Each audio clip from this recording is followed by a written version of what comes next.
जलदान जो आप कहते जलदान महत्वपूर्ण बोली इच्छा नाला आम भी ये आसी पहुंची पार न था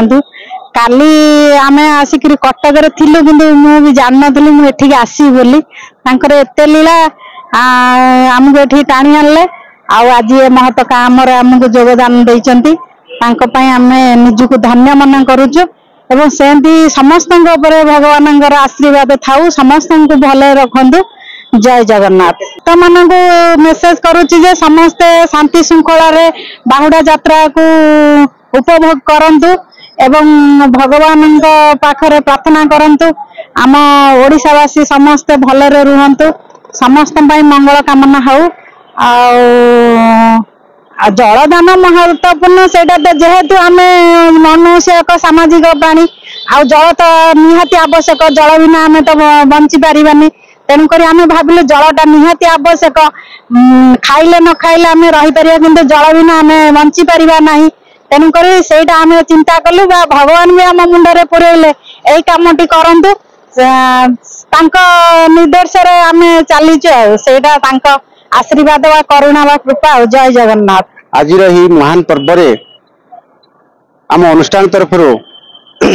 जल बंटन कार्यक्रम रही वर्तमान जल बंटन आरंभ हो जाइए ता भितर आम चेष्टा करुचु प्रति वर्ष यही कार्य केमती प्रभु दरबार आम करने चाहूँ तांकर निर्देश निश्चित भाव में आम प्रति वर्ष यही बड़दाण्ड बाहुडा पर्व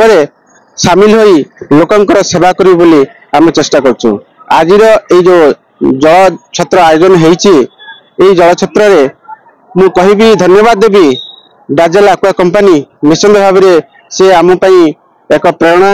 आज तांकरी आदेश रे बा तांकरी सहयोग रे निश्चित भाव में ये जल बंटन कार्यक्रम चली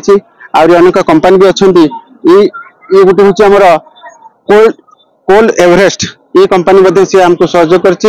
गोटे कंपनी है कौन मन पड़नी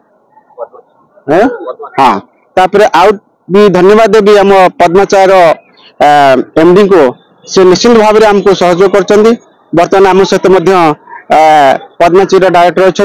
आप प्रतिक्रिया नहीं पारे कार्यक्रम विषय यात्रा उपलक्षे आम सकाल साथी सेवा तरफ से पद्माचार्य तरफ आम जल बंटन कार्यक्रम कर बाहुडा यात्रा तो आम तो एनी टाइम आम खुशी किंतु लोक माने जो कि आम जल ही जीवन बोलिया भी खुशी हाँपाई मुझे चाहूँ।